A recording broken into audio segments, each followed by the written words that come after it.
Welcome to the Bravetalk podcast, where we interview your favorite UNC Pembroke personalities and keep you up to date on everything happening with Braves athletics. Here's your host, Dick Christy.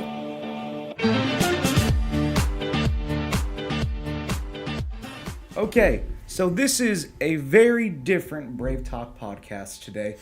I'm Alex Inbornone, the voice of UNCP athletics, and as always, the usual host of the Bravetalk podcast, Mr. Dick Christy. Alex, good to be sharing the broadcast booth with you again. It's only been a couple weeks since softball, huh? All of a sudden, we're on a bender now. I know. We got ourselves. We gotta keep this going. This is scary. So it's going to be a different type of Bravetalk podcast today. There's no athlete. I'm not an athlete. I was a former athlete back in middle school. Two former athletes. Retired athletes, two retired legends of the gridiron in the court and the golf course. But we want to kind of quickly jump in here because we've got a lot to go over today in the Bravetalk podcast. So this is like a Rogan length podcast? Yeah, this is going to be, if you've got like 2 hours and 30 minutes to spare, this is the podcast for you. We might be able to do it shorter. I think we can be able to make it shorter than that, but we'll see. But let's get right into it. So the big news coming out of UNCP yesterday from an athletic standpoint and a university standpoint and even a conference standpoint, congratulations, sir, on the NACDA Athletic Director of the Year. You are now a nominee officially, but as always, It's always incredible work. Leadership always starts at the top, but I'll kind of let you take it away and just maybe talk about that for the viewers. Well, you're very kind, Alex. Your work and a lot of other folks is what gives us that opportunity. But no, it's really it's humbling. That award for our conference, or at least that nomination, is actually what's most special because it's a vote of your peers. You know, us ADs actually will vote for who we think deserves it. So that part really means a lot because we have a great room. The athletic directors committee for Commerce Carolina has been super strategic, great people. You know, they've moved the league forward in leaps and bounds. So getting that support from the conference office, Craig McPhail and Chris Colvin, and then that from the ADs, it really does mean a lot. And you know, I don't discount that, but you know, just thinking about our staff and our coaches and the longevity. You know, as I was telling a couple folks that sent me some nice texts, you know, when you get a bunch of people pulling in the same direction for a decent amount of time, awards tend to come from all directions. Yeah. So definitely appreciative, and it's nice to be able to represent us. So I don't know how these type of awards work, but was there maybe like an inclination that you were going to be tabbed for this nominee, or was it, you know, it just threw you off guard, or just like, you know, this is, you know, what can I say? This is very humbling for me. No, and we're just fortunate as ADs in Conference Carolina. Is like the conference doesn't have to put this work in. Yeah. They're proactive in knowing that, you know, it's good for the brand of the league and it's good to recognize the work. So they actually do this. Not every conference does, and they have kind of their own promotional piece to it. A couple of years ago, you know, they put a lot of support behind Jen Bell at Converse. She was our nominee. I voted for Jen, and she became Nike Executive of the Year. So not only did she win Conference Carolina's and regional AD, but as a Nike school, you know, she was recognized in that way. So it really speaks about our conference and their leadership, in that, you know, they take time to put in what is really a pretty exhaustive nomination packet. And Morgan on our staff and the people that wrote letters, you know, it's really I really appreciate it because it takes time and everybody's busy. So, you know, to do it is nice. I've got like 2 more questions on this topic because, you know, you don't know an AD every now and then that is up for this. When you got into this industry, you obviously started in a ticketing background at North Carolina State, but all those years later, or just a few years later. Thanks. I appreciate it. I saved it. Could you have, when you started this, could you have seen yourself in this you know, title now as a nominee for an award like this, or was it just a climb up, and, you know, when we win as a, you know, a collective unit, that's the biggest award you can get? Yeah, I mean, I don't think you can be successful if you're like setting your eyes on an award as the goal. But I was fortunate as an undergrad. When I chose sport management, I already got to see a couple of athletic directors work at the college level, and I don't know why that struck me more than coaching, but I just knew when I'm done playing golf, that's what I want to try and go after. So even in starting in ticketing, I was trying to envision myself trying to get to that chair. The part that no matter how well you do, I don't think you can prepare for is just how much, when you help retain a coach or you hire a coach and then you watch them be able to win a championship or win a Coach of the Year award, just how much that means, just how meaningful it is to see that and be a part of it. That's something that you can't put a price on. So probably the coolest thing in the nomination is not just the fact that it came from my peers, but also some of our grads that over the 12 years here that saw the social post and then they shoot a text. That means a lot. I've shown Wendy a couple of those. I did see it was a wave of, at least on my feed from Instagram and Twitter. I don't have Facebook, but I'm sure it was there too. But there was a wave of outgoing support for this nomination, which I know you're off of social media and stuff. I have my accounts. You have your accounts. But you're not an active user. I've ceased posting, but if people read my last post, they know why I'm off social media. So I don't hate on social media. No, but I'm not going to contribute. But the outgoing love and support for you, I think it just shows what you mean to so many student athletes and coworkers and just general supporters of Braves athletics. It's nice to be surrounded by great people, man. Makes a big difference. Yeah. No, it's been awesome.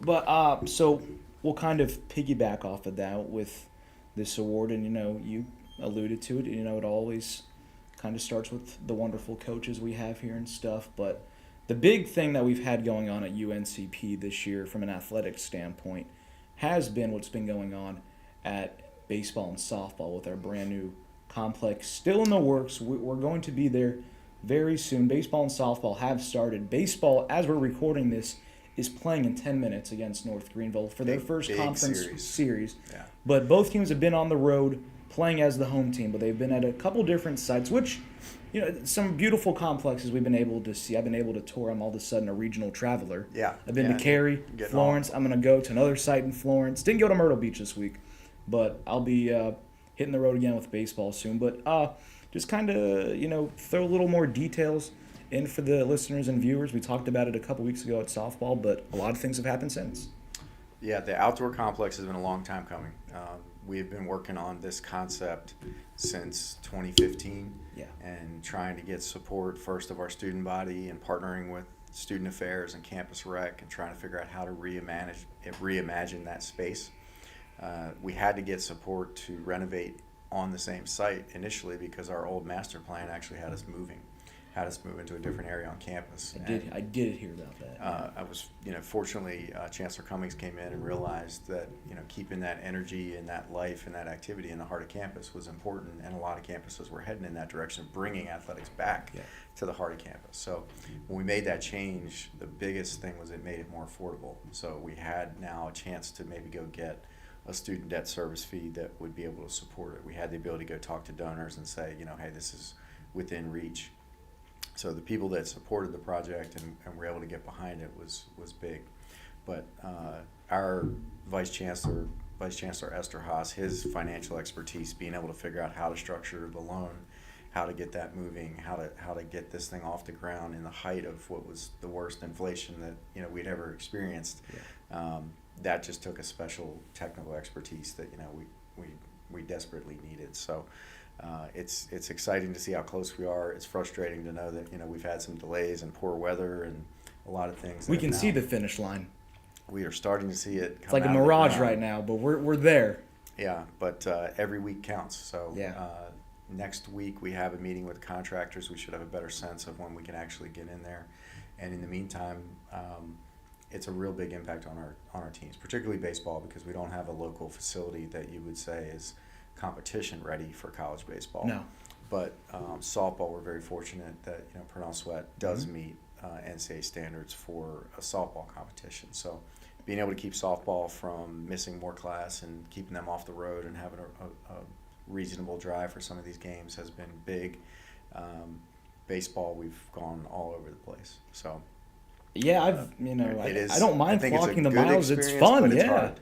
It's hard, but I'm not speaking on baseball's behalf, but I had never been to the USA Baseball Training Complex before. I've driven by it a couple times, just going through Cary. It is a beautiful complex, and to see the main field where they host the World Series, beautiful stadium. Even with the field we were on, nice turf field, nice little press box for Box and I to hang out in and stuff. And then last weekend at our conference rivals / friends, Francis Marion, with Coach Jefferson there, who was able to lend us the field for the weekend. Kudos to Murray Hartzler and Coach Jefferson being willing to allow that on a weekend that they happen to be away. And apparently we're not moving enough to keep the lights That's on. That's hilarious. That'll be a good segue. Sustainability here at UNCP. Yeah, lights we're all about that. On you. But no, Francis Marion and their willingness to step up. Dr. Carter, their president, was all in on trying to help because we knew that this would be a weekend we were still not ready construction-wise. The USA Baseball Complex, Holly Springs, they have a beautiful facility they considered stepping up. We just couldn't get mutual dates. And we were in Myrtle Beach back earlier this week for baseball. Myrtle Beach will probably be back there again. The minor league park in Florence is a beautiful facility. The Flamingos. And their staff has also been willing to work with us. So piecemealing this schedule together has taken a lot of effort on Coach O'Neill's part, a lot of effort on Andrea Jacobs' part. They've really done a lot of great work to try and make it happen. Yeah. You mentioned Box. He's on the road with. Doesn't matter where he's at. Yeah, we're out statting. I think this was the first game I wasn't with baseball for a little bit, so that was weird watching just the stats. But we'll be back on the road with them when they play Charleston next week. So is that why we had a bat explosion? We had so many runs in that game. I wasn't there? You weren't there? No, I thought I was good luck because they started the year 1-2. Then I showed up. Okay. And they won 6 straight games. So now I challenged them. I didn't tell them I was challenging them, but I'm like, continue it without you. Do it without me, yeah, because my roommate from basketball, Noah, got worried. I forgot what game it was. I didn't go on the road with them. I'm like, I'm challenging you guys that I'm not going to be there to make it happen. I'm testing you guys, and they won. So I'm like, you had it. It was right here. It was in heart. It's good for you to believe in what their potential is without you. Absolutely. But the last thing about baseball, obviously, as an athletic director, you'll see recruits come by every now and then. But from a recruiting standpoint, where in this day and age, you kind of just have to show everything off as much as you got. It's not like 15 years ago where, hey, we got a baseball field. Oh, I'm coming. Right. But hey, listen, we have these top-notch facilities, which we're about to have, the hitting cages, brand new stadium with beautiful seating, new lights, new sound, this kind of everything. But how important is that going to play in a factor as Coach Graz and Coach O'Neill bring in these new kids for the years to come?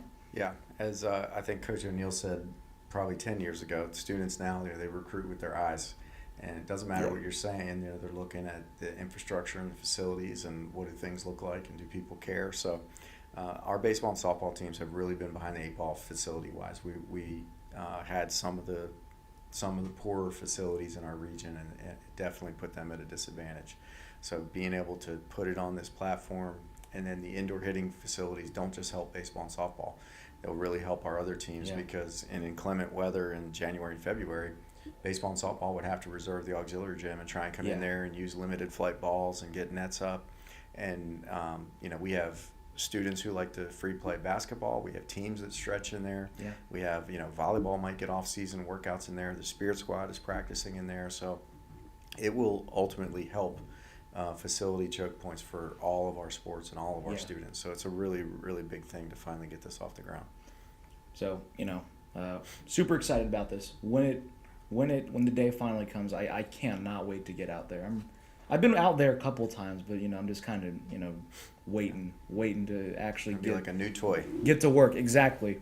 So now we're gonna kind of hopscotch over to another big award this year, as with you, but now with an athlete. Anna Grossheim, better known as McQueen, was one of the Women of the Year nominees in NCAA in all levels. Yeah. I got to work with her on that project. We got to film her nominee video. Great folks that were helping us with that on the NCAA's end. But what an accomplishment for McQueen, who is by far one of the most decorated athletes and just human beings that I've gotten to know, at least. We talked enough about Anna. She's got enough publicity. We're going back to baseball and softball. No, just real quick, I think on Coach O'Neill and Coach Graz. Yeah. Coach O'Neill, obviously, his tenure speaks for itself. Our winningest coach, unbelievably dedicated and loyal here. And I think the thing that strikes me most and makes me happiest about the fact he'll finally get this facility is the unquestioned respect he has from his team and the people that have played for him. You can just see, they see how much effort it took with a bad facility and a small budget and not a lot of resources. Everything that has been success for our baseball program has been his elbow grease. Yeah. And while the players ultimately want nicer things, I think the respect and the credibility that he had from leading by example and just his work ethic and how he's handled this stuff on the road, getting games scheduled and staying the course and just being that same consistent person, that I think is really powerful. Yeah. So, I get choked up. It's rare that you have a marketing promotion, that the students actually get behind as well. But our team, their hashtag for years has been "Do It for 6." Paul's manager number is 6, and they want to win for him. They want to win postseason games because they see the amount of time he's invested here, and he's been so close so many times. So I think that's really powerful with his coaching. I remember I was with the conference last year for the conference tournament, which kind of turned into, I think, 6 or 7 days we were in Gastonia because we had bad weather coming in. And when you're the last team standing, you get to stay there for a whole week, which isn't bad, Yeah.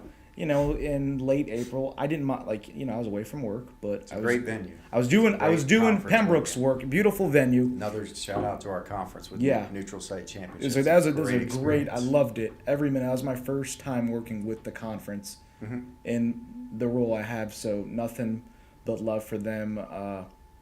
With Brian Hand, who's there now. And then Travis. And then a couple friends from North Greenville and Belmont Abbey and Erskine that were able to put a good show on. But you talk about the Do It for 6. When they won the conference championship, I've only been here a year at that point. And I quickly got the sense of, the love and respect they have for that man. But, they treat him to like $1 million.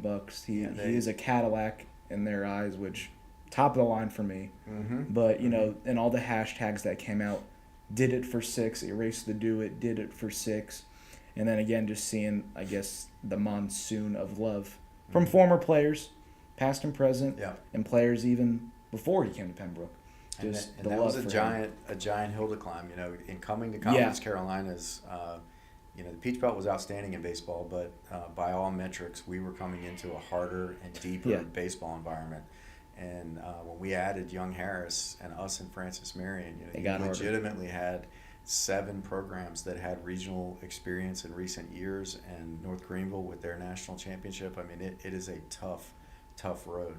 So for them to run through the tournament the way they did and just win 4 straight, they ran through it all right.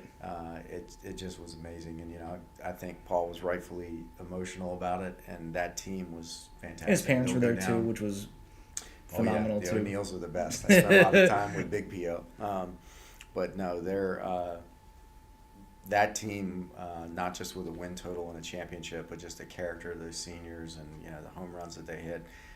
They'll go down, I think, not only close in his heart, but they'll be one of our all-time best teams. By far, they're going to be one of those teams. This is their championship ring right there. Yeah. Look at that. That's nice. I got mine. They did a great job designing that one. I think Coach Jefferson helped with that one. Mine is sitting on my mantle. Haven't even put it on because I'm just appreciative of the fact. It's heavy. We got to get heavy. We got to get your bicep heavy. curls up before you can. I don't want to be. I put it on. I go right there on the ground. But, P.O. absolutely just phenomenal coach. Just one of the more interesting people to talk to as well. Because he shoots it straight. There's no sugarcoating. There's no sugarcoating just about anything you ask him or whatever he has to say on his mind. Yeah. But and then with Coach Graziani. She's done wonderful with this year handling the situation too with Purnell. It helps when a lot of the team is coming from Purnell Sweat. Gives you that home field advantage as well with Jay Deese's dad, who is now the softball coach over at Purnell. He has been great with Jay, now new head yeah, coach at Robinson Community College. Great, There's a great plug for legacy that. there, yeah. But they have been, they've had an interesting go of it too with their stadium situation as well. But like you said, luckily they've been just right down the road, 5-minute drive. Yeah, Coach Graz, she is amazing to watch her operate. She is so organized and has so many balls in the air. You know, she is completing a PhD, which she's done simultaneous to teaching 6 credit hours. She is a fantastic teacher, so she's in the classroom with some substantive coursework. Her students like her in the classroom. She has reestablished our local recruiting base, so I think the growth of softball in the county has really helped, but also her attention to it, has really helped to develop some of those synergies. Thank God that we've had this overlap right now, because it's a big burden on Purnell Sweat to allow us to do what we've been doing. Yeah. And they have been tremendous partners all the way around. We're in the process of trying to relocate one of our batting cages over there. As a thank you. Just as a thank you, because there's a lot that they've done that they didn't have to, and Graz's partnership and political capital with them has really gone a long way for it. But to see how she operates, to see what she does, and then just like we talked about the facility, what she inherited, right? Not a very good facility setup, not fully funded in scholarships, kind of a lean budget, and to grow the fundraising, to reestablish the culture, to build the roster, to build it locally. She's putting in all the long-term building blocks that I think will get us to success in a sustainable way, like what we're seeing with baseball. So really proud of the work that she's doing. Right now a lot of it is the behind the scenes, doing things the right way, that I think will end up giving us exponential outcomes on the field. So hopefully those are coming soon. Some like Wizard of Oz stuff. Yeah. Man behind the curtain. Well, no, more authentic than him, come on. Okay, well, I'm just going for the analogy for the kids at home, the Wizard of Oz. Watch it. But, so, again, to circle back, we're very excited about these new complexes. 100%. Get out here when they do open, because we'll blow it up all over social media when it's going to be open. We are tentatively scheduled for a ribbon cutting event on April 4th. Now, that doesn't mean we wouldn't be in there for our April 1st game, which is a midweek. But, the ceremony. But if all goes well and we remain on schedule through March, we would try and have that function on that Friday. We also have the Dr. Ray Brayboy jersey retirement ceremony right now. That's tentatively scheduled for April 5th.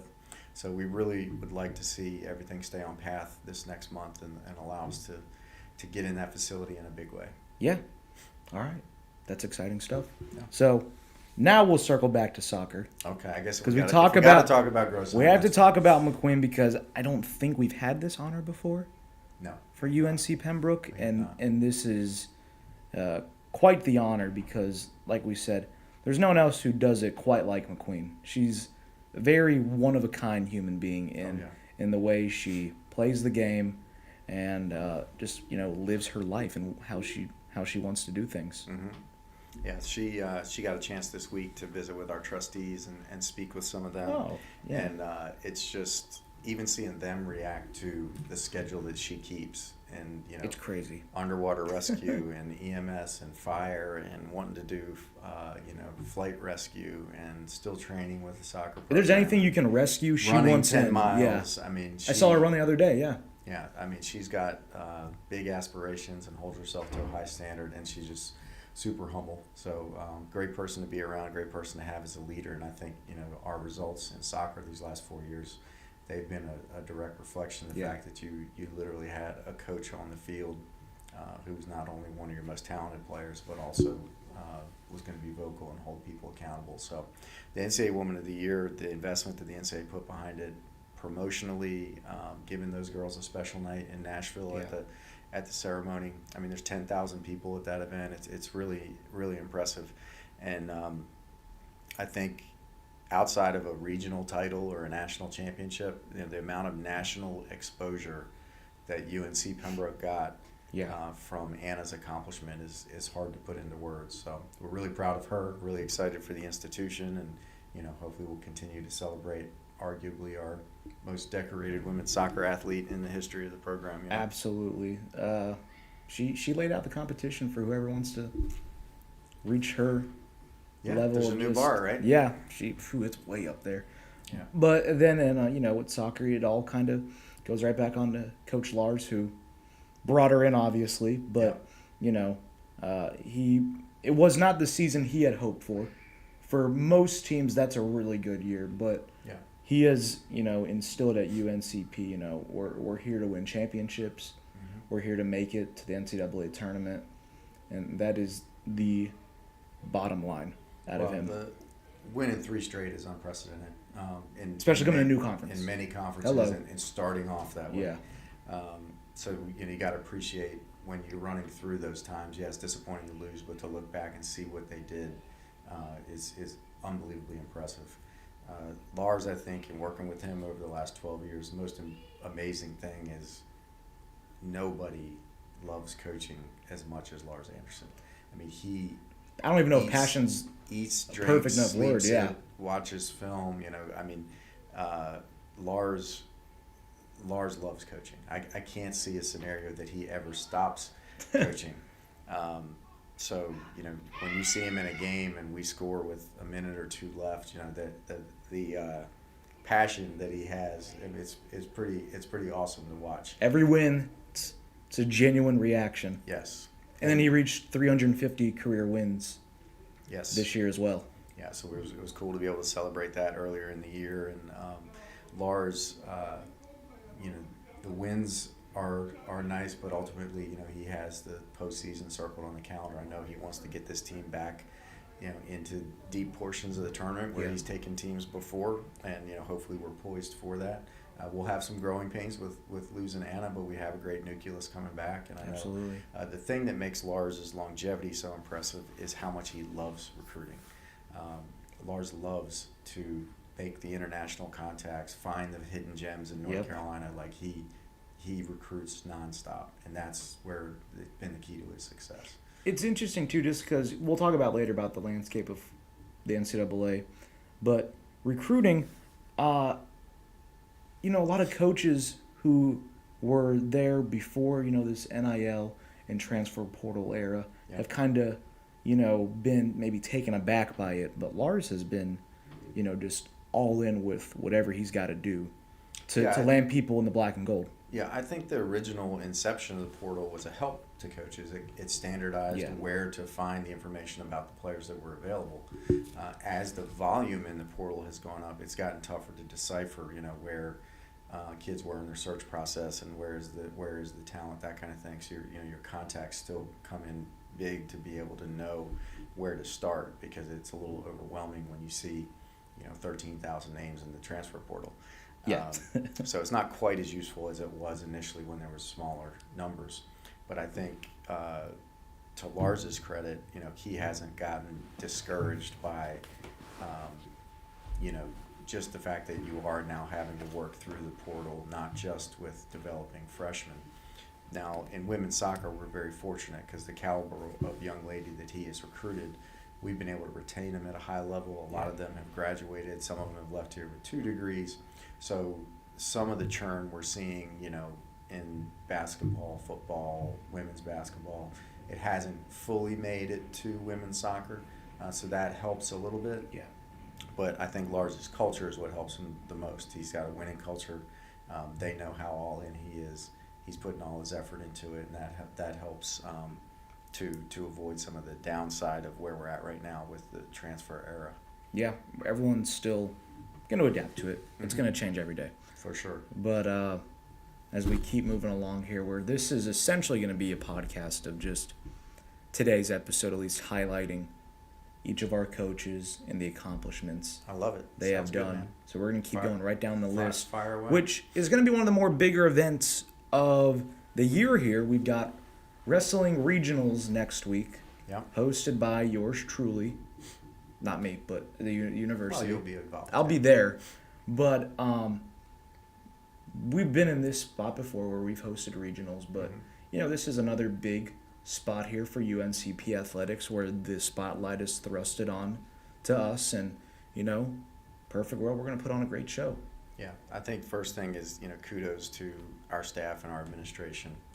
Andrea leading as tournament manager, and our team in external ops and internal ops. I mean, it is a heavy lift when you're adding events that are not part of your regular process and are going on during crossover season when you have 11 sports in season. Yeah. And to not just do it in an excellent way, but do it with a smile on your face, I think it speaks volumes about our staff. So to everybody who's putting an effort in, I'm supremely thankful that, we make it work. UNCP has been a hub, really a bastion of wrestling in the Southeast for a long time. We were one of the first schools to really invest in it. Yeah. We had an unbelievable history. Mike Olson and PJ Smith really established what was one of the first D2 programs in the Southeast to have big success. And, OT's been able to sustain that and take it to another level in many ways. So we've hosted multiple NCAA regionals. And, my philosophy on hosting neutral site postseason is we need to be putting a team on the field or on the court or on the mat that has the capability of winning, right? It's not worth putting our staff through it if we are not going to be competitive. Yeah. And wrestling is one of those sports where, we won our first NCAA regional title in our Division II era right on our home floor in the Jones Center. And that's one of the most special moments of my tenure. OT's team just ran away with it, and being at home made the difference. It made the difference in a number of weight classes. So that's where in administration, you really see the value of, okay, this is why we be strategic with these opportunities. But if we're going to field a team that's competitive and it makes sense, where our schedule allows, we want to be able to host these opportunities and continue that, because as one of the pioneers for wrestling in the Southeast, it's neat to see where it's at now with so many schools coming online and a lot more. It's gotten much, much more challenging in the Southeast. I mean, you kind of talk about how OT has run with this program after Coach Smith kind of gave him the keys, but this was a rare year. They didn't make the conference tournament, which, again, it's becoming a very strong conference, which is, again, a credit to Coach Smith for, kind of beefing up wrestling in the South, like you said. But, you can put that in your rearview window, but, with regionals coming up, OT will, if I were to guess, have his guys ready to go next week. I mean, they've had now. There's the one advantage of not making the conference tournament. You get your guys to get healthy, rest up, and prepare for the bigger event here, which we already have the trophy up in the office. It's massive. Yeah. It's sitting in a giant box. Massive trophies are good. Scotty Joel, who's one of our GAs, brought part of the team in there yesterday and showed them. Didn't take it out of the box, but he showed them what the trophy was, what it's meant for, and why we want to keep it here. He said there's only one other regional trophy from wrestling that is living here permanently, and we want to make sure this second one doesn't leave outside this building ever again. So, I mean, OT is going to have these guys ready to go. Now, we probably never needed this time to get healthy like we have this year. Yeah. I think it's a roster coming into the year. OT was really excited, and we're still excited, but we've really been snake bit and dealt with a lot of injuries and illness and things, and those guys have just continued to fight. And, we're at a point now that we get to be the dark horse in our own building. That's okay and with I think me. it's a dangerous place. You're in a good spot because people aren't expecting us to really be able to make some noise, but we have the talent, and I think the talent's getting healthy enough to be able to do some big things. So that's going to be exciting to see. OT's leadership with those guys is amazing. We consistently have 50-plus wrestlers, and it's not that I'm telling him you need to have a big roster. It's that he believes in the growth of wrestling, and he wants to give guys an opportunity, and he wants that depth on the mat to improve his top guys. So that's a decision that he's made, philosophically, and it makes the job hard. I mean, he pours everything he has into those guys. He's one of our unique sports where he's our only full-time employee. Yeah. We have some great temporary coaches who assist and handle certain weight classes. But OT, I think from being that single point of contact, he's got the biggest coaching network, head coaching tree of any of our coaches, I think. Half of the opponents we played at home this year all have a tie to UNCP. I mean, half of the coaches in the conference almost are in his coaching tree or wrestled here. And, that's a testament to who he is and how he leads. I think the most important thing about OT that I could say, our culture as a department, it has way more to do with O.T. Johnson than it has to do with me. O.T.'s attitude and the way he carries himself and how positive he is infectious. And even when things are tough or things are bad, he can bring some levity to it. And I think he has so many relationships across campus and across the department that really drives UNCP's culture maybe more than anything else is his leadership and his personality. So, when his guys are all at a basketball game and they're the loudest ones cheering, and when his guys are all at a football game working, and when they're out in the community working a Tri-Warriors youth triathlon, they make the student experience at this campus more so than a lot of other groups on campus. So it's really impressive to watch. Again, excited about Super Regionals. Yep. This is a big one for just everyone on campus and athletics mainly. But as I want to keep talking about the service and with teams going out in the community, which kind of leads us with our volleyball program. Yeah. Who seems to be doing some type of service project, either monthly or bi-weekly.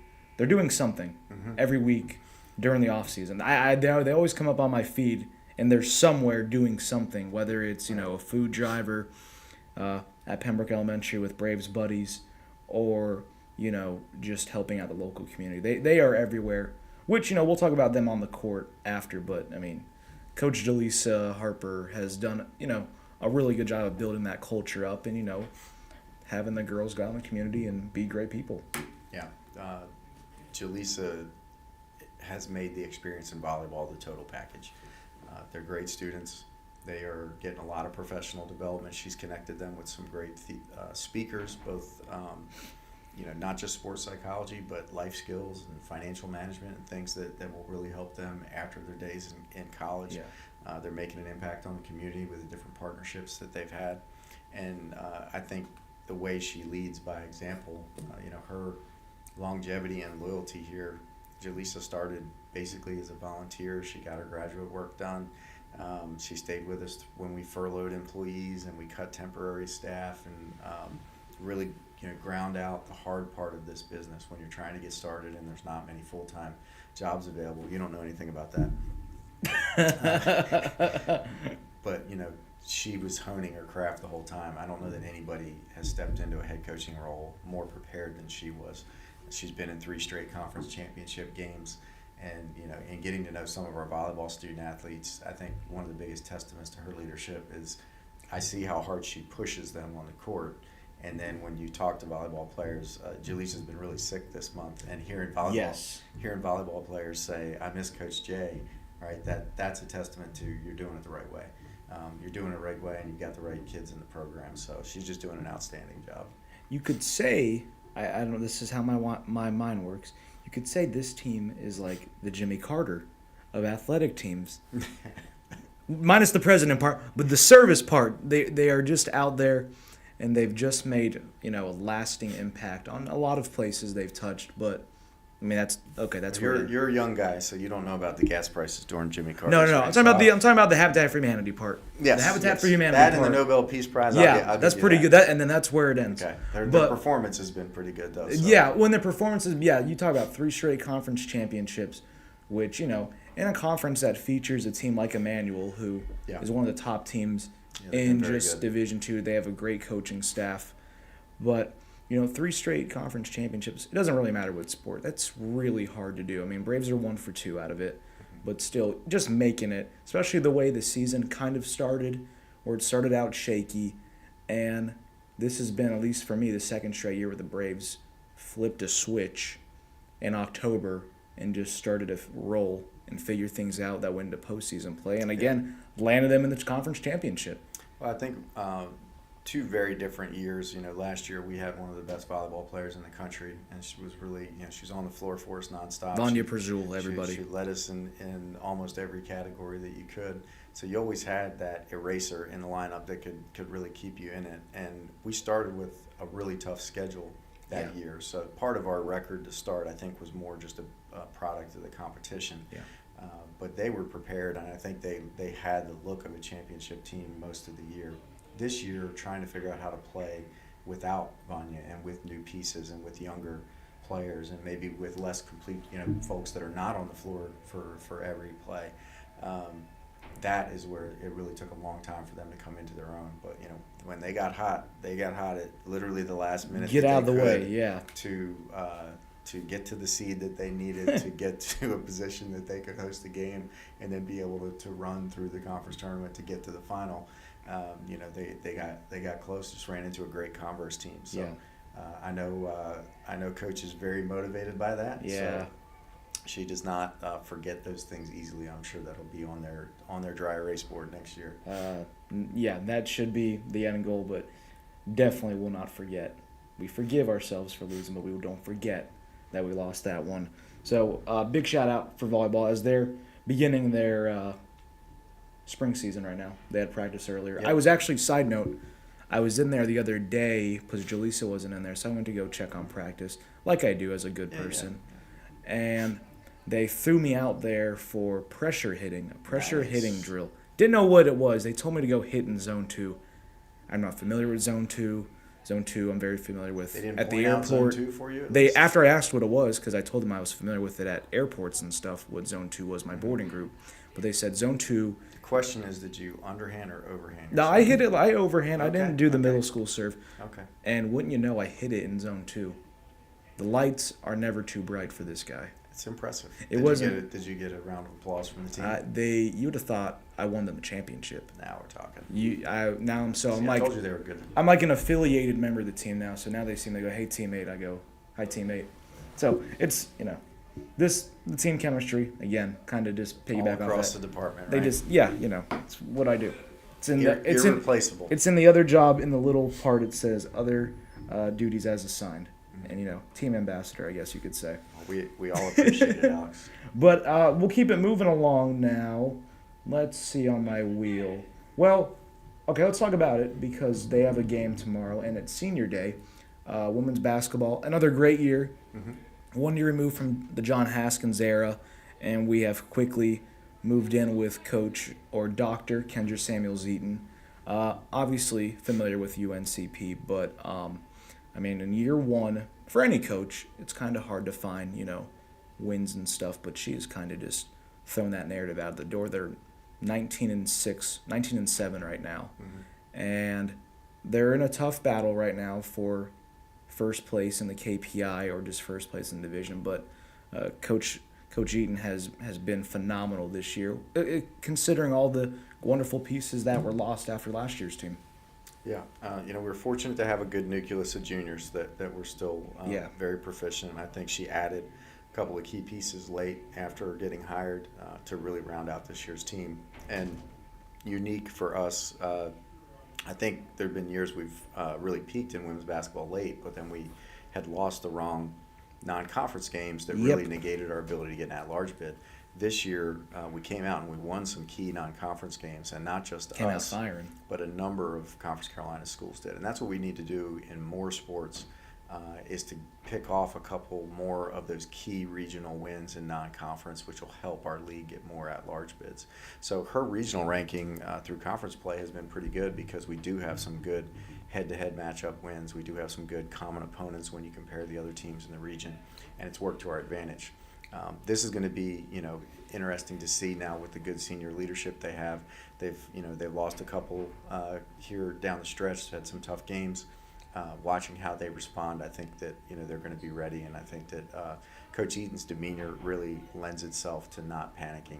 Yeah, I mentioned how ready Jaleesa was to be a head coach. Coach Eaton has been preparing herself for this in every assistant coaching role that she has. She is very methodical and type A. I see she and I are kind of kindred spirits, and she's going to be cerebral. She's going to be quiet. She's not going to overreact. Yeah. She's going to try and take all the information and make a strategic decision. And I think that's when you look across the spectrum of basketball, her approach is unique. So it's great to see that she's got the experience as an associate head coach twice and working at 2 Division Is and being a Division I player. She's comfortable in her own skin. She's going to lead the way she knows is best, and I think our team has responded to it. She's put a lot of time in on their preparation, and then just relying and valuing that preparation to let them go play. Hey, you have the information, you know what our scout is, go get it done. And not overcoaching them on game day, I think, has helped this team to be able to come back from some deficits. We've had a couple of wonky third quarters this year, and they more times than not have responded, and they've responded without a timeout. They've responded by figuring it out on their own and by good point guard play. Stella's been an amazing addition for us. And Stella! Then, get the Marlon Brando clip in there, Lamar. We got to use it for home games. But I think it's been really fun to watch how she leads and how she's doing it her way and having amazing success for year one. Big game for them this weekend against North Greenville, against the Trailblazers now, and then they'll play the Pickles on Wednesday, the Trojans against Mount Olive, which is be respectful a big the one. Trojans. They understand. They are. Sometimes I'm disrespectful with their athletic director, but it's all out of love. It's out of love. As a Pickle fan, I have nothing but respect for that town. I'm a Clausen guy. If you're gonna buy a brand, is that the one? Is that the one with the bird? Yes. Yeah. That okay. Those are more like an authentic Philadelphia Jewish pickle than a Mount Olive pickle. So, even prior to our rivalry, I'm not a Mount Olive pickle guy. I don't want to ruffle any feathers in the pickle community, but a pickle is a pickle for me. I like a pickle spear with a nice sandwich. No, you mean you're a bread and butter guy too? I like bread and butter on my burgers. Oh, I just won't. Alex, we're gonna have to take a time. What's wrong with this? Bread and butter pickles? No, it's dill pickles only. Okay, well, agree to disagree. This is going to be a bonus podcast episode where we'll debate about the superior pickle, but we'll keep it moving with because we are at minute 46, so we got to keep this thing moving. Okay. Before we don't lose our viewers or listeners. We're only this is like third of the way to Rogan. This is like the Today Show right now. We're almost in the 5th hour of the Today Show. It's a 5-segment show. We got a long way to go, Alex. Come on. I'm trying. All right, so while we're kind of halfway home with these teams, so this will be a good point to insert it. But we'll go ahead and talk with football because there's kind of a lot to unpack at the halfway point. But let's go over. I'll have you go over the red shirt rule first, which is going to the new one. Yeah, which is going to impact UNCP football, and then we'll talk about the other part after. Yeah, so Division II this January at the convention in Nashville, we voted to change the red shirt rule. So forever, if you redshirted, you were not allowed to play. You got to practice, you got to lift, you got the nutrition program, you got everything training, literally but Saturday.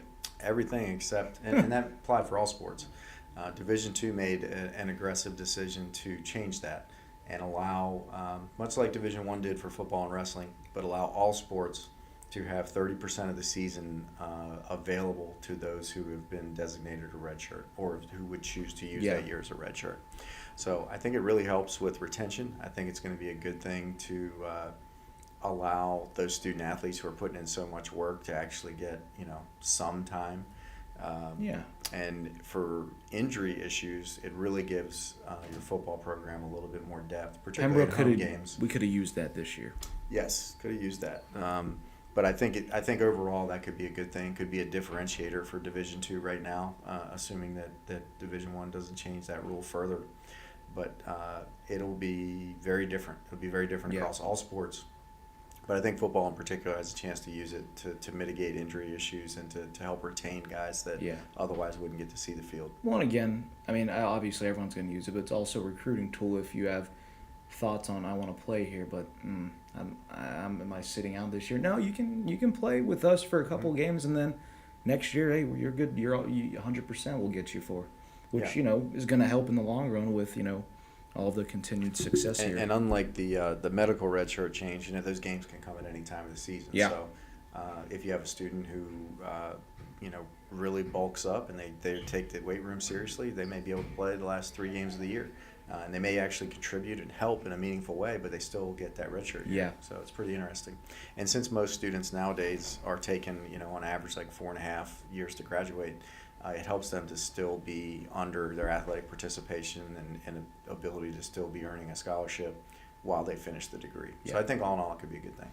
And then, all right, so thank you, Red Shirt Rule, for your contributions to UNCP football. But then the next big thing is UNCP setting sail away from the Mountain East Conference, which has been a wonderful friend of the football program when football was looking for a home, and they opened the inn up for UNCP. But now it's pretty much, well, it is, since I forgot when the last time they played football, Conference Carolinas, but it is back and rolling.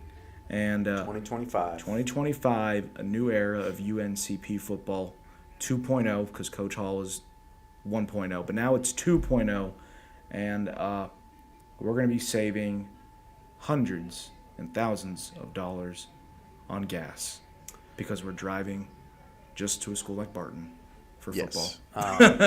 Geographically, this is going to be a much better fit for us. It's going to be a great opportunity for our fans to get engaged on the road a little bit more than they could in the Mountain East. We are unbelievably appreciative to the Mountain East. Absolutely. You know, UNCP, we may not have been able to sustain football if the Mountain East did not make that offer when they did in 2019. And Commissioner Amos, he and I were able to work together on the football selection committee for a number of years. Got to know him very well. One of the most strategic leaders in Division II. And to be able to find that partnership that made sense for them and helped us dramatically, it was a big deal. And I think us having a stable schedule and having a good platform for football really is what helped us to get interest from Conference Carolinas in the first place for our other sports. So there'll be long-term dividends from that Mountain East partnership that I think, you know, we'll look back on 20 and 30 years from now and say that was a key catalyst to getting our teams on the platform that they're on now. But 2025 will be the first time, I think ever, that every UNCP sport will play under the same banner in the same conference.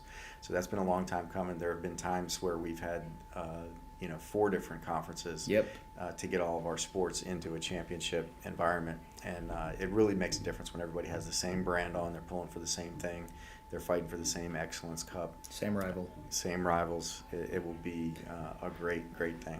Yeah, so it's unofficial yet, but already taking a kind of look at the football schedule.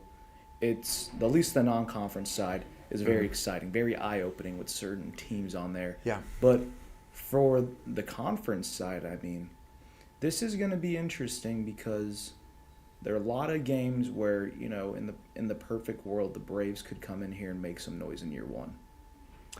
I mean, we obviously hope to. That's what I'm saying, perfect world. But I think that we're going to get tested just like last year. We're going to be really tested out of the gates. We've got a tough road game at Wingate, playoff team from the last 2 or 3 years. The Battle of Dick Christy.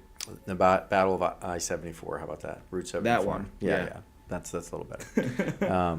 And then our partnership, in order to get Conference Carolinas football off the ground, you know, we started the league with 6 members. Next year we'll be at 7 with Ferrum coming on board, which was a huge help. Ferrum and Shorter, who's the baby of the conference. Correct. Shorter started this year, but all of football will begin next year. But we still needed a couple other weekends taken care of. So our conference office was able to strike a partnership with the Gulf South Conference, a very accomplished, very historic football conference. So we have some real tests in the non-conference play. We will be playing Valdosta State, perennial national championship contender. We'll be playing Delta State, who's a perennial playoff team and Final Four participants. So we will get a great test early on, and by the time we get into conference play, you know, our team will hopefully be battle tested and ready to compete for the first Conference Carolinas football championship. Week 11 will actually be 1 versus 2 to play for the championship. And for the first time in Division II football, that will be to secure an automatic place in the playoffs. I was going to say, you guys secured the automatic bid so a couple meetings back. AQ also was approved this January. So if we win Conference Carolinas, we are in the NCAA playoffs, and that is a big difference for football. It was never that way. No, because they came out with, I think the other day, I think it was Monday or Tuesday, they came out with the new super regions, which it's going to be us, the SAC, Gulf South, and I'm missing someone else. I didn't see the article. I only saw the drafts. So I saw Division I Football Rejects post it, which is a great account if you're into D2 sports for football. That's who came out that it's a tough region. It's going to be a tough region. It is. No, not the CIAA, maybe them. But it's going to be a tough region to, you know, you're going to have to earn it to get to the biggest stage in Division II football. Correct. but the chance to determine it on the field, I think, is going to create excitement. Yeah. The higher seed will host, so if we can do what fun. we're capable of, there's a chance for that championship game to be in Pembroke. If I'm here next year, that's going to be. I think. Well, I hope you're here. Yeah. Yeah. Rumor mill. We'll talk. Rumor mill. I hope you're here. Yeah. Yeah. But I think hosting, because I know they used to host the volleyball tournament. Mm-hmm. That was the year before I got here, because all the photos I saw Mm-hmm. was our gym, and I'm like, oh man, like what an environment to host a conference championship in front of your home crowd. That volleyball event's one of the most special moments of my career.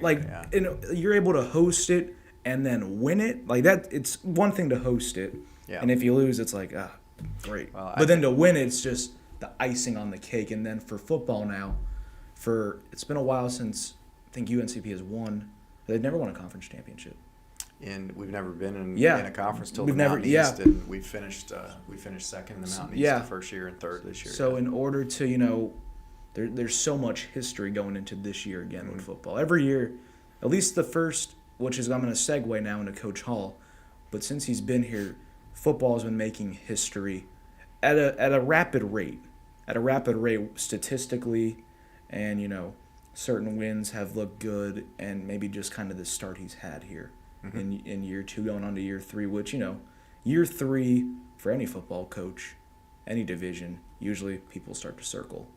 Maybe it's just a Notre Dame thing, which I'm going to say. Year 3 for Notre Dame head coach is usually... We're 50 minutes in, and the to me, first 50 Notre minutes. Dame reference comes out. But I just grew up knowing year 3 for a football coach is a big one, because now you've had your recruiting classes come in, you have your system set in place. This is a big opportunity for Coach Hall and company.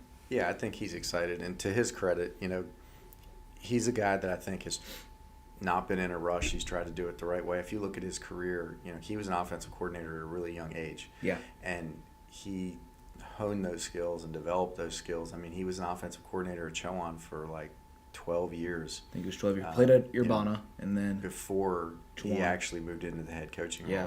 So his patience to try and hone those skills, to try and cultivate relationships with the players, it shows in that staff. He's got a lot of guys now that have worked with him for a long time. They kind of have an unspoken language. They know when to step up, when to step back, how to deal with issues. You can see the rapport that they have with the student athletes. Now they push them and they're honest with them, but which is good. There's a good relationship there that they know they can come and confide in them when it's non-football related. But I think the biggest testament to Mark, he comes from a very, I think, humble mindset. I mean, he has been on the mower and painting the lines for a football field as a head coach, and willing to do that because he knows it made a difference for the recruits that were in the stands that Saturday. And he's down to earth, even though he truly is an elite football mind, particularly on the offensive side. There are other Division I programs that are like, hey, can you come show us about this, this set or this series or this play? So it's impressive to see that, and I think he spent so much time honing that is why you see some of the results. I think we were 4th in the country in scoring this year. We had one of the leaders in touchdowns. Colin Johnson he was broke a lot of UNCP records. So really impressive, and I think that only helps future recruiting and retention. Right, guys want to play in a system where they know that the play caller can get them the ball in space and have a chance to really rack up some numbers. And he's got that part of it pretty figured out. Yeah, the Braves almost broke a record last year for most points ever in a game, 68. Then they flirted with it again this year against West Virginia State. And then they finally didn't just break through the glass ceiling. They shattered it with ease on American Indian Heritage Day against West Virginia Wesleyan, where they put up 79 points, which my parents were there for that game, and my mom, being the good person she is, was asking me to go down to the coach's room and ask them to ease up. And I'm like, I don't know if they're going to do that, Mom, but once we get the record in hand, because we've been waiting for it for a while, I think the dogs will be called off. But he's been here for 2 years, and he's already quickly brought the crowd back. He's already put more attention on UNCP football. I think there's been in a couple of years for the right reasons. But yeah, football is tough when you have those lopsided games because they only get to play once a week. Yep. And a lot of your guys in the 2 deep, they don't want to come out of the game at halftime because it's this is their only opportunity to play. You only get 10 opportunities or 11 for the year. So while I think Mark will adjust the play calling to try and make some things work. You still want those kids to have the opportunity to do what they came here to do. Yeah. And a lot of them came from Chihuahua with him. We did have a nice nucleus that came from Chihuahua. Yeah. And that bubble is kind of working its way through. This is now, his Pembroke team. There's a good diversity of transfers and freshmen who have come in, and still we have a couple of super seniors who were here and were at UNCP prior to Coach Hall. So it's neat to see how he's merged all of that group and is now getting them on the same page. And then this will be the last comment about football, just because it's, again, going to be about the landscape. But I'll be biased. I think the way they have utilized the transfer portal to their advantage, and I think the way that staff operates as just a well-oiled machine plays a big factor into winning in the portal, which they had one of the best portal classes in all Division II last year. Mm-hmm. He kind of eased up this year on going for heavy hitters from Division I ranks, Coach Hall. But this year they got in the portal were a lot of really good Division II solid kids who are going to come in here and make an impact day one. And the way they recruited North Carolina this year, and a couple around the area have been really good from Scotland County, Cumberland County, Robinson County. Yeah. And then my bias part, they're going to Florida too to find as many athletes. You're excited. Any Florida kid on any of our teams I've already made contact with. That's how it works. Like, we just had someone from volleyball transfer in from the state of Florida, and Jaleesa will purposely text me when they're on a visit. If there's a recruit from Florida, I got to go talk for just 5 minutes, make my spiel. So are you taking credit for Emily's transfers? No. But I think, like, there's, like, a percentage. I got, like, 5%. Like, he's from Florida. Cool people. Yeah. Automatic. I can speak the language. Automatically. Yeah, I'm like, listen, it's great here. And you can go back to Florida during the summer and during for Christmas and winter break. Not a bad drive. No, not a bad. It's like 7 hours. Yeah. 10 for me because I go to all the Buc-ee's. But but the way the portal for them, in short, has been very good, which, rubs off with the wins here. And, for any school, when football wins, it makes, everyone feel good. Yeah, I mean, in 2 years, he's matched our best win total from first 2 years of a program start. So excited about that. I think things are going in the right direction. And it takes any coach time to learn an institution and learn the community and learn what is a fit, what majors we have, what's good, and from that perspective. The nice thing about some of the transfers he has in this class is we've actually seen them firsthand, right? We had some that we played against. We had some who really did well against us. Carved us up. Yeah. So seeing them firsthand is different than seeing them on film. And, knowing their demeanor, like those kind of things, I think Coach has a higher degree of confidence that, they'll be a good fit in our system. They'll be a good fit culturally, those kind of things. So that's good. And he really had arguably what's the biggest freshman class that we've ever had. So I think some of the portal things and just how heavily Division I is going into the portal, it is going to create create opportunities at the high school level for us to be able to steal some talent that maybe didn't get a look because everybody's looking for somebody that's a couple pounds heavier and has already been through a college strength and conditioning program. So took full advantage of that. 40 freshmen coming in, and you mentioned the local flavor. A lot of kids from Purnell Sweat, a couple kids from Richmond and Scotland and Lumberton. It's cool. It's always good to have that nucleus on the team, just like the pros that we talked about with softball. So it's a good thing. All right, so here we go. Ready for this? Let's splash into swimming. Is this a surprise? No, let's make a splash into swimming. No pun intended. No pun intended. But we are going to make a splash. They're literally splashing right now. So, we can talk with that right now. Coach Oscar and company are, again, over in Cary now. Snow removed after the weather here these last couple of days. But they are trying to repeat in Conference Carolinas. Their biggest opponent is going to be Emmanuel, but... again, it's been another, top-notch year for Coach Oscar and company, just with the amount of talent he brings in every year, which is very impressive. Just not a big expert on swimming, but he'll tell me people he brings in and I kind of quickly know how big they are to the program. Yeah, Oscar, fellow Italian. Yeah, Buongiorno.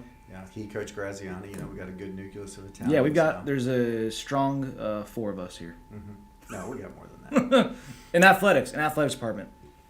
I think we got more than that. Okay. I'd have to rack my brain, but I think okay. 1 or 2 more. Vito's Italian. Oh, Vito. Yeah. Well, it's a real nice Irish name. No, I think that the biggest compliment I can pay Oscar, his vision for swimming was probably even bigger than I could have thought possible when we added swimming. I really thought we were going to take a long glide path to how we were going to need to get that scholarship budget moving, how we were going to grow that roster, how we were going to get the facility going. And, through his attention to the sport, through his contacts internationally, their attention in the pool and the work that they've done in the community with swim school and things, it has kind of forced the hand of the university where, we've had to make investments in the pool, and we've had some timely things happen with state R&R dollars that have let us improve that environment up there to where now, we have a really good platform with which to, no pun intended there either, but we've got a great facility. We have a lot of new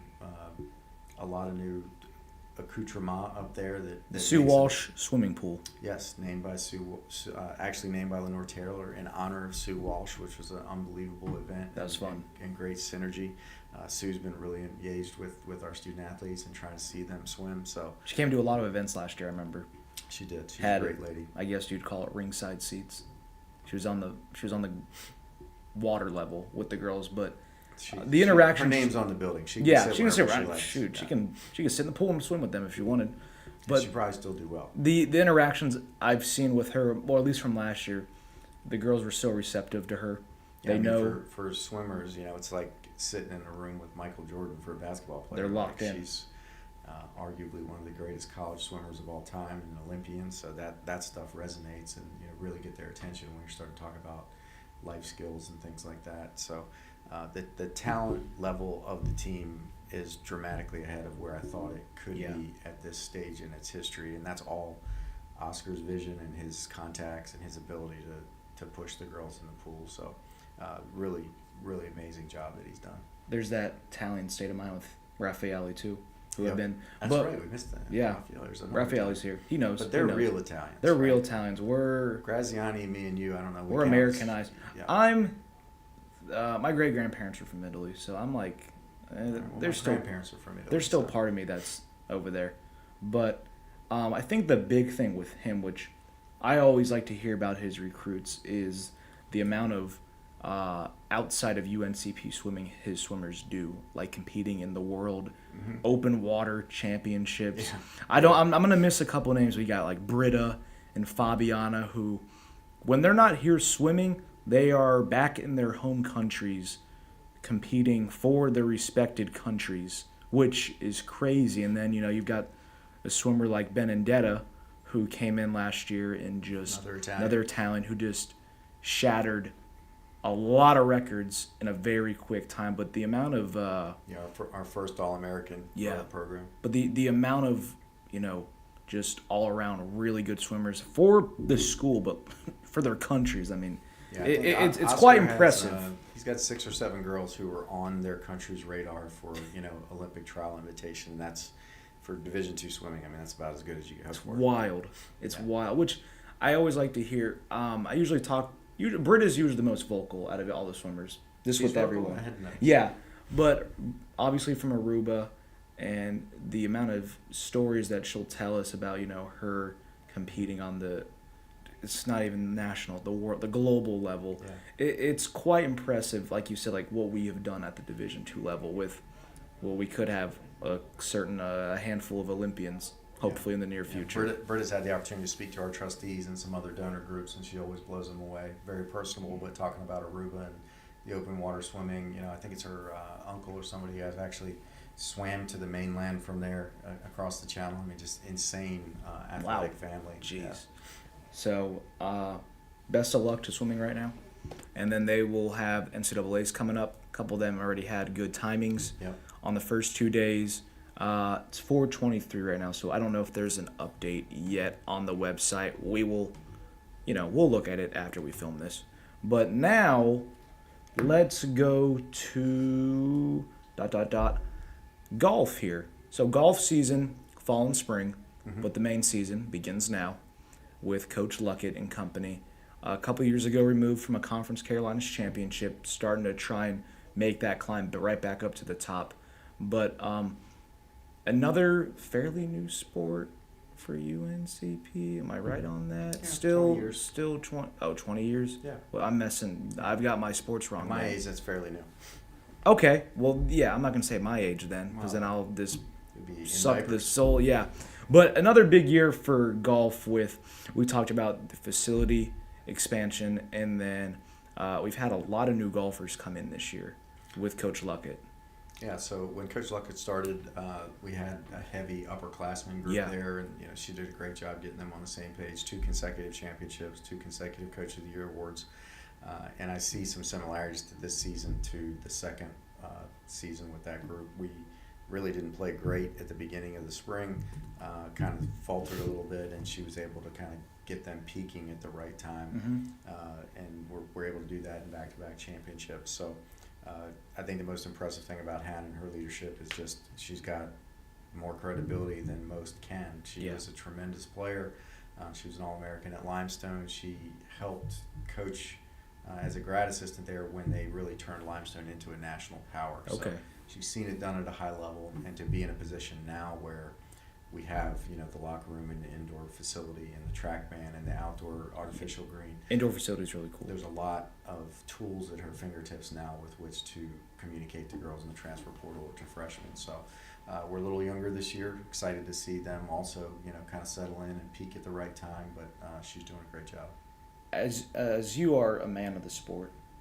Used to be.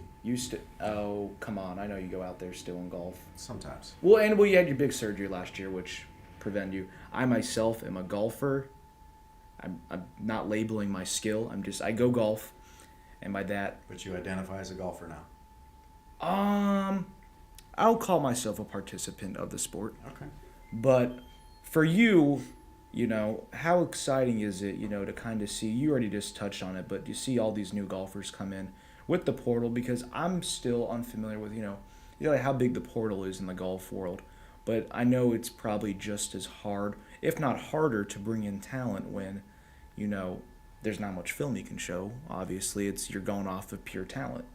Well, the golf world's got their video snippets and swing video, just like other sports do. So there are ways to see that, but seeing a golfer on the course and how they handle pressure, and what's their length depending on certain courses and the length of courses we'll be playing, all those things matter to can they put up the scores we need at the collegiate level in the environment that we have to play in. Yeah. Sometimes it's not ideal weather, sometimes it's not ideal greens, sometimes they're punched, sometimes the course is long and wet. So making sure that they can navigate those things. Sometimes junior golf doesn't always translate to college golf if you don't know some of those nuances. My skill does not change. Doesn't matter. We could be playing. But you've got eligibility left. So I have 4 years, could be 5, of eligibility. There you go. That I will never be using. Hmm. Now let's take a jog over to. Nice segue. This is how you know the show's getting long. Let's take a jog over to track and field and cross country with Dr. Ormsby, who again they have conference championships this weekend for track and field. Indoor. And again for cross country, another top-notch year for both men's and women's. But again, if whoever's visited here, when you walk in the lobby and you look at the timeline of UNCP, it's getting redone right now, but the left side of it, a lot of the early history of this school starts with running. So I just threw you a lob. I appreciate that. Yeah. If you look at some of our 60s, 70s, 80s, major accolades for the department, our only team national championship is in cross country. Yep. The legendary Ed Crane, arguably one of our best head coaches we've ever had. What he did with those teams, who they competed against, how favorable it was. These are some of our most storied programs in cross country and track, and it shows by how engaged those alumni are. They had a great experience, they had a great coach, and they're some of our most dedicated donors and fans, and they tailgated all the football games. And June Martin. Still stay close. June Martin, 2024 Hall of Famer. So it's a big deal to be able to continue that legacy. Yeah. And obviously Coach Ormsby got the men's championship on the cross side this year. It's our lone team conference championship, hopefully only for another couple hours. But I don't know that anybody would have ever thought that to look at the numbers and to look at the accolades of Ed Crane, that somebody would come along to maybe come close or surpass. Try that. and match it. You know, Peter Ormsby in a decade here, if you look at the number of Coach of the Year awards, the number of conference championships, the number of individual conference champions, I mean, he's putting a legacy here that I think people will lay next to it and say, wow, those were two pretty impressive eras of our running program. It's not too shabby. And then for track and field, another big weekend for them. Another great coaching staff on that side with Eddie kind of leading the charge Edward on that. Hannah. Yeah, Mr. Edward. And then, we've got probably one of our bigger interns of athletics over there now with Trent, who is just a Tasmanian devil of just energy. He's just got a lot of energy. He loves doing anything he can for athletics, but I know he's having so much fun over there on track and field, which is always exciting. I don't know how Trent fits everything in between DJing and firefighting and practice. Yeah. Yeah. Same kind of McQueen type schedule. He's a busy guy, but again, just one of the many wonderful athletes we have on track and field, which I don't know if the rumor mill's still going, if we'll be hosting here in April. We're still waiting on that at the track and field. We were able to host it last year, so stay tuned for that, which would be fun, have another big track and field event held at UNCP at Grace P. Johnson Stadium, which having home field advantage in track and field, you don't get to have too often. Yeah, we have a unique venue, with having the football scoreboard there and the recent track refinish. So it's a great platform for them and a good recruiting tool. Trent, one of our first heptathletes, I think he's got a great chance to do some neat things. Yeah. And you mentioned the girls who are ready to advance from swimming to the national championship. One of the unique things about this year is that it's a festival year. So everyone, both indoor track and field, swimming and wrestling, will be at the same site in Indianapolis, competing for national championships. So hopefully we can qualify some swimmers, hopefully we can qualify some wrestlers, hopefully we can qualify some track athletes. It would be really cool to have them all at the same venue. Are you going to that? I plan to be there, so assuming that we got athletes there. Yeah, I would go there if there's not any UNC Pembroke. Well, yeah, you just go take photos of everyone else. No. We're there.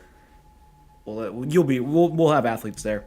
And then, so we got two more here on the list, and then we'll kind of quickly tackle the landscape of the NCAA. But I'll save our last men's team for last. So we'll go into Spirit Squad here because we just had Coach Freeman stop by the studio. She and Koa walking by. They stopped by the studio in here in our conference room very briefly. But they've got their competition coming up, but always a big supporter of our athletics teams with mainly football and holding it down here at basketball, Coach. Oh, or Dick. I called you Coach. That's okay. Yeah. That's all right. Took it in stride. No, Coach Freeman, their competition is really cool in that we host both Spirit Championships, dance and cheer, at the basketball venue at Wofford. It really makes a great synergy. We actually have better crowds for the Spirit Championship than we do for some of the quarterfinal games that are early in the day. Interesting. So it is a really festive environment. We do it on Saturday morning. It leads into the semifinal matchups for the men's and women's basketball. Not a bad way to start the day. And it gets all those Spirit squads there. So if your team is competing, it adds to the energy of the basketball championship, which is a huge advantage also. So last year, just a unique opportunity for us, having our Spirit squad able to compete, both teams winning the championship, having the Spirit squad there to really lead the crowd engagement throughout the weekend. It was pretty awesome. I tell our young ladies all the time, they are arguably the most visible athletes we have, because not only do they have their competition, but you are front and center in front of the fans at our two most widely attended sports. Yep. So they're the front lines. They are front and center. They're dealing with fan engagement. They're dealing with marketing. They're engaging athletically. So they've got a lot of fronts there. And what Kristen has done, she came on as a temporary employee. She had finished a degree in sociology, I believe, and she wanted to do this so bad and wanted to get back involved. She was a former cheerleader for us, and she was willing to actually go back and get a second master's degree to try and be able to do that. So really proud of the work she's put in and what our team's capable of. It's going to be interesting to see them at the championship. Exciting stuff for them. Best of luck, ladies. Mm-hmm. And then we'll take it here, our last sport with men's basketball, because they once again find themselves in a really good spot here. Knock on wood. They play North Greenville tomorrow, and then should they win that, they've got a chance to compete for the regular season title, an unofficial regular season title. I don't know if they recognize it, but if you win the regular season, you win the regular season. Let's not beat around the bush. And they could claim the divisional title, which is another big get there. But another good year for Drew Richards, especially with a lot of the injuries that we've talked about with wrestling. But for basketball, they appeared before they even started the season, which is unfortunate because this team had the makings of perhaps hosting regionals and taking a crack at running the table and going big. Yeah. Not to say that we're not doing that. No, but just the preseason is a little different now. Yeah, I think Drew strategically put together one of the toughest non-conference schedules in the country, knowing what he had returning. To the West Texas A&M tournament is they're a perennial powerhouse, and the teams there are Lone Star Conference, playing the best teams in the region, playing a Lincoln Memorial, playing a USC Aiken, and doing that knowing he had a senior Layton team with a lot of all-conference athletes back. And when we played those games, we were still reeling from some of those season-ending injuries and figuring out how to play. It's just a testament to the work those guys have put in, but also what that coaching staff has done, that they're peaking now with a different roster than we expected to come into the year with, but they have made monumental leaps and bounds in the region rankings, given the body of work that they've done in league and how they've kind of peaked right now. So they're playing some of the best basketball they have all season. That's all you can ask for, to do that, end of February heading into March. And they get right at the right time. What happens. I think they had that wake-up call. They had the wake-up call against Converse, where they lost that one on the road, and then they've won every game since, but they struggled with Francis Marion at home for the snow-delayed game. And Drew Richards, in post-game, he was not happy. He said we didn't deserve to win that game, and something with the guys switched, because every game since then, these are just the stats I have, I don't lie, they've won every game by 20 points or more, convincingly, and now they're trying to go 3 straight for 100-point games. Well, I think when you play 5 games in 8 days, that's a make or break point in your season. Yeah. And given the loss at Converse was right before that, it was a real gut check moment. And I think that's where, leadership like Jawan Carr and Elijah Cobb and having senior laden team still, even with the injuries, really, really helped. And those guys responded in a huge way. Yeah. Bradley Haskell is arguably a player of the year candidate in the conference.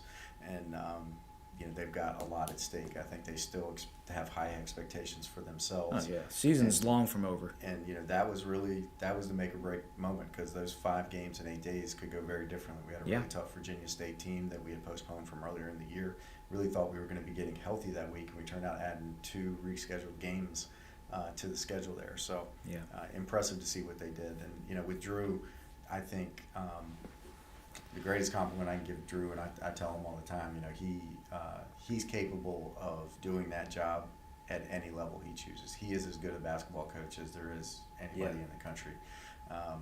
But I think he's wise enough and enough of a family man that, he knows we've got a really special culture here. He knows we're at a really special level, and he knows that UNCP is capable of winning a national championship under his leadership. So I'd love to see where he's taking them. And while it was really a gut punch for those guys going out early in the year, now we start to look at next year's nucleus and what that could be with some rules changes and with guys returning from injury. And, you could have a really special roster next year as well. Could be dangerous. This is going to be, we're still on the track of, on the topic of basketball, but a couple weeks ago, I want you to talk about this. We hosted our first ever Tribe Night for UNCP basketball. It's usually just reserved for football, which was, again, phenomenal this year that we were able to have the I don't want to get the incorrect name for them, but the parachute jumpers. Did I say that right? Yeah. The jumpers, Parachute which team. was incredible. That was so cool seeing them because I saw them at Darlington Speedway back during Labor Day for the race, but seeing them even closer and then, kind of running the production and having all of our camera operators go and follow them. Like, guys, there's 8 people flying out of the sky. Like, Right. we don't practice this.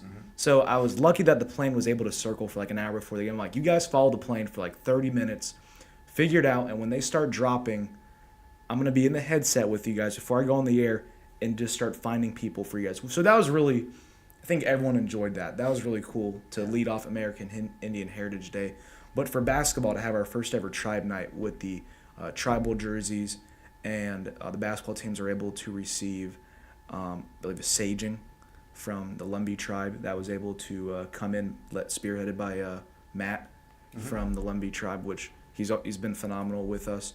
But can you just maybe talk about what that, maybe how special or important that event was with, the quote, town tribe university. Town Tribe University is the town's motto, and the town's been a great partner of ours on the sponsorship side.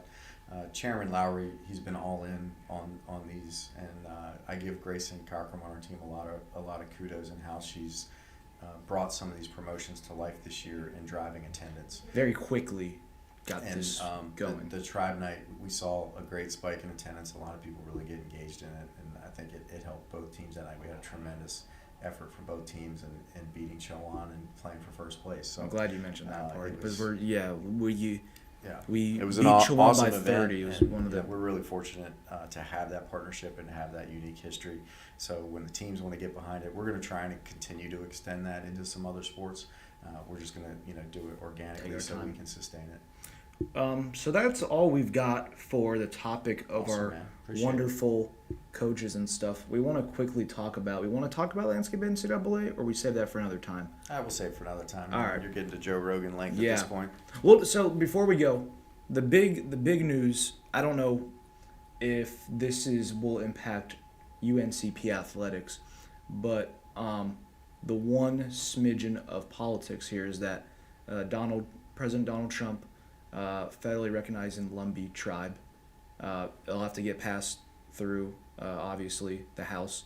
Yeah. But where does that kind of take us now in the world of UNCP athletics, where, it'll start at the top with the Lumbee tribe being federally recognized, but that's gonna have, kind of a domino effect on everyone around that new piece of legislation. Yeah, so the Lumbee Fairness Act, the tribe was recognized in the 50s, but there were some different parameters relative to the benefits and financial makeup at the federal level. But the support of the president and now the Congress having an opportunity to vote this up or down, it's made it further than it ever has. Yeah. And I think the local leadership and Chairman Lowry's advocacy up there has been huge. It would be a monumental thing for Robeson County, monumental thing for the university. If that's able to happen, a lot of people don't realize the Lumbee tribe is the largest tribe east of the Mississippi. Yep. There's 65 or 70,000 members of the tribe, and we are their home university. So it would be a great benefit to K through 12 education in this area. It'd be a great benefit financially. It'd be a great benefit from a jobs generation standpoint. All of those things impact our enrollment. They impact our attendance. They impact everything. So we are staunch supporters of seeing that go through this summer, and I think Congress is scheduled to be looking at it sometime in the July range. So Yep.